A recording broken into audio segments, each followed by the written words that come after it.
On March 30th, Home Minister Amit Shah informed the Lok Sabha that barring two districts in the country, the entire country has been declared Naxal-free. One of the two districts, Bijapur, is in Chhattisgarh. Today, we have with us Sundaraj P. He is the Inspector General of Bastar Range, and Bastar has been one of the worst affected areas by left wing extremism. So when the government makes claim that India has been declared Naxal-free, we talk to Mr. Sundarraj and understand what this really means on the ground. So welcome to The Hindu. Thank you. Sir, can you tell us what has been the extent of LWE presence in Bastar, and today which are the areas that remained under the influence of LWE violence, and which are the areas that have been freed from this tag? Bastar region, like few other parts of the country, has witnessed the left wing extremism for last almost 4 to 5 decades. We are one of the worst affected areas. Almost out of 42,000 square kilometer area, more than 2/3 of the region was affected by this Maoist activity till recently. But since 2024, there was a strong commitment from Government of India, from the state government and the local administration, security forces including DRG, STF, Bastar fighters, Cobra, CRPF, BSF, ITBP, SSP, Chhattisgarh police and all other stakeholders. Together, we marched very strongly towards the objective of making this area free from Naxal menace. And right now in 2026 April, we are in a position to safely and comfortably claim now this area is free from Naxal activity, barring for some small pockets where only a handful of Maoist cadres are left out. We are trying to reach out to them also, and hopefully in the days to come, they also will join the mainstream, or else we will take proper legal action against them also. So in another few days, the entire region would be totally 100% free from left-wing extremism activity, and similarly in other parts of the country also the same activities also going on. And the mission 2026, which means that Naxal Mukt Bastar, Naxal Mukt Bharat, that has become a reality now, and the credit goes to all the security personnel who have worked towards this objective. And at this point of time, we remember the martyrs who made the supreme sacrifice for the sake of peace and prosperity of this region, as well as the local native population, the public representatives, including few media personnel who made the supreme sacrifice for peace and safety of Bastar region. And government's directive was always there, like police headquarters and the concerned force headquarters also were giving adequate direction and resources to handle this situation. So finally we have achieved this mission. So what was the decisive moment in this drive against the Maoists? Because we have seen in 2005, the then Prime Minister Manmohan Singh said that this was one of the most gravest internal security challenges for the country. So how far have we come from there? So there have been a lot of decisive movement during this entire journey. Particularly if you see in 2025, the month of May 2025, there was a important and decisive operation in the jungles of Abujaman, where we could recover the dead body of CPM Maoist General Secretary Basavaraju. He was the head of the entire illegal outfit of CPM Maoist. That was the game changer.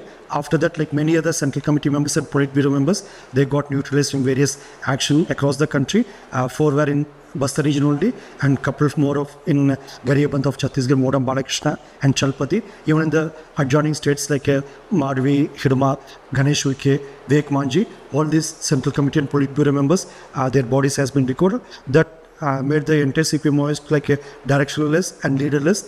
Later, like many other central leadership of the Maoist, like including Politburo member Sonu, Politburo member Devji, Chandranna, central committee member Sujata, and like Rupesh, alias Satish, all these top level leaders, they decided to join the mainstream, and followed by them like many other state level committee members, then the local formation cadres. Right now the Maoist organization, they're totally avoid of like any cadres, only except for a few handful of cadres here and there. So that was the decisive movement. Another was the important operation that was around the Chhattisgarh-Telangana border that we call as Black Forest operation. It lasted for 21 continuous days. Our DRG, STF, Bastar fighters, Cobra, CRPF, they like operated in that even tough terrain. It was like a peak of the summer season. Finally, the outcome, like 31 Maoist cadres dead body were recorded, and we recorded like a lot of arms and ammunition from the hideout. So that way, like These two are like important decisive operations, and there were many other small and like important operations, because of which like the Maoist lost their cadre strength, they lost their base area, their corridor got shrunk, their supply network got blocked. As an outcome, right now we could claim the CPM Maoist outfit, they lost its entire base, they lost the public support, and it has already it has come to an end. In the forthcoming days, we will be working more in that direction, so that even the last left out ideological support for the CPM Maoist, that also will be totally taken care of. So you mentioned about Basavaraju's killing. Ganapathi, the top Maoist leader, he had handed over the reins of this movement to Basavaraju, I think in 2017 or 18. But the security forces, they did not even have his fresh picture till he was dead in that encounter. So how did you identify him? So CPM Maoist organization, it's a underground and secret kind of outfit. So getting the photographs of senior cadres, that used to be very difficult till recently, but in the last couple of years we got a lot of intelligence input about even the senior Maoist cadres.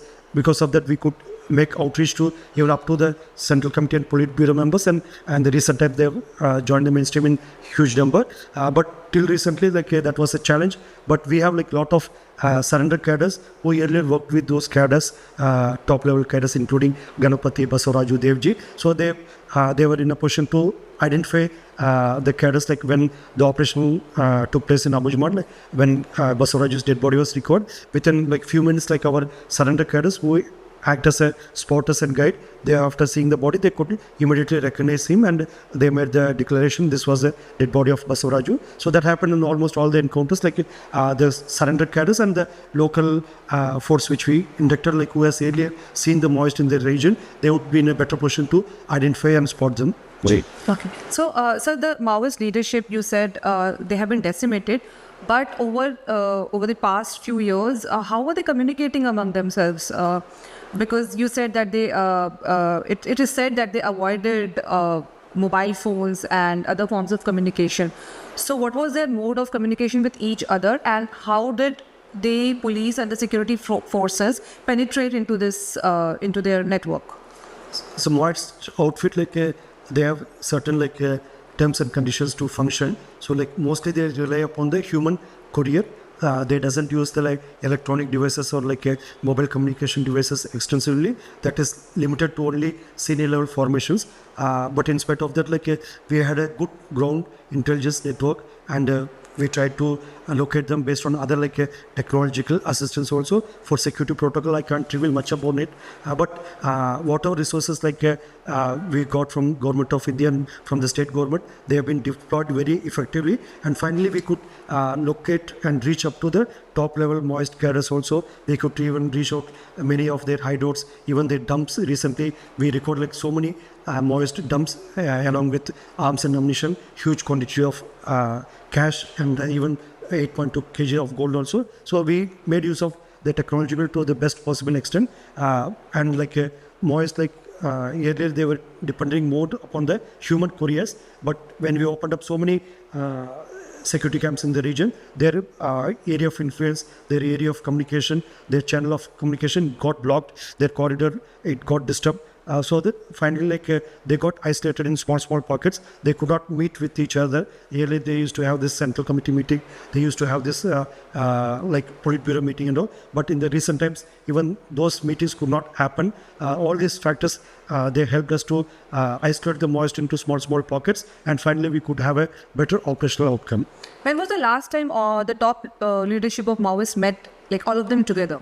So in 20 if we see there were around 30 plus Central Committee and Politburo members, but for last 5 to 6 years they could not meet with each other.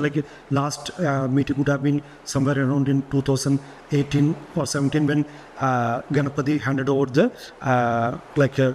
charge to Basavaraju. That could have been the last formal kind of meeting. After that, only 2 or 3 Politburo members or Central Committee members could meet each other.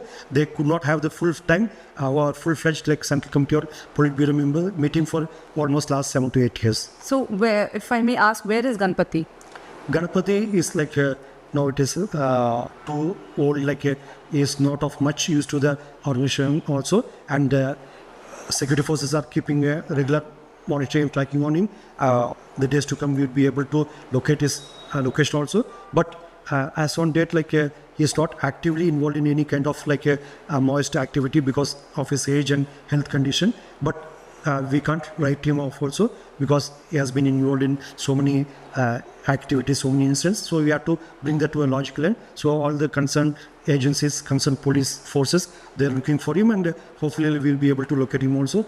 Right now in 2026 April, we have only one Politburo member, that is Mr. Bastar, who is mostly located in Jharkhand area. Jharkhand police and the security forces they're looking for him, and hopefully in few days he also will be like located, and it will be also brought to a logical end. So Maoists know they're devoid of any top level leadership except for Mr. Bastar. That the two is in isolation, and he can't like coordinate the activity in other parts of the LWE-affected areas also. So except for that small pocket, entire Maoist outfit now it has become leaderless, it has become cadreless, it has become arealess. It doesn't have any base area to operate. So that's how like they're in the receiving right now. Okay. So this claim about Naxal-free India. So in this run-up, how many security camps were opened in Bastar region? And is there a plan to withdraw the security forces? Then, like now, this claim is being made that Maoists are no longer there. In the recent times, like we have opened up more than 100 plus security camps, including CRPF, BSF, ITP, PSSB, Chhattisgarh police. All these security camps, they have been very decisive in anti-Naxal operations. Induction and de-induction of the security forces, it is a prerogative of the government, and they decide based on lot many parameters the requirement of the force in that particular region and what kind of force to be deployed in which area. So this is a very systematic and professional process. But right now I can assure the native population like there won't be any dearth of like security personnel in the region, because we have like DRG, we have like Bastar fighters, we have STF, we have Chhattisgarh police, we have so many police stations in the area, and central paramilitary forces right now they're supporting us in all kind of like policing and security aspects. And in the days to come also like there will be more police station opened up in 2026 budget alone. State government has sanctioned like more than 10 police stations in Bastar region. State government has sanctioned 1,500 more police personnel for Bastar region.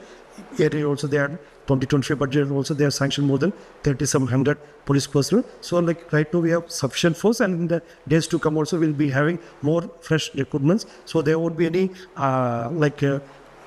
dearth of security personnel in the Bastar region. So we can assure the native population they will be safe right now also. In the future also their life and property will be secured by the Bastar police, and what are like assistance we are getting from the central paramilitary forces. Right. And what is the one immediate challenge that you see in the coming days? So after this left wing extremism, violent activities come to an end, like almost it has come to an end now. We will be focusing more on the like developmental, which will be inclusive kind of development based on the willingness of the native population, based on the requirement. We have lot many opportunity in the minor forest produces collection, in ecotourism, in like homestay, in like adventure sports. All this activity like we will be given a lot of priority, and native boys and girls they will be having a lot of opportunity to get themselves like employed and self-employed in these sectors. And like connectivity project also will be given a lot of push, like including the road, bridge connectivity, mobile connectivity. Already the work is in progress, and in the days to come like that will be given more top priority also, so that Bastar will come out with a new, vibrant and positive identity. Thank you so much, sir. So through your channel I would like to request all the viewers to come themselves to Bastar. They can see the story of transformation happening in Bastar region. Earlier, due to Naxal activity, Bastar had a different kind of identity, but now the identity is changing into a positive identity. So they should come themselves to view the change happening in the region, the vibrant, positive Bastar. So I invite all the viewers to come and see for themselves in the Bastar region. Thank you.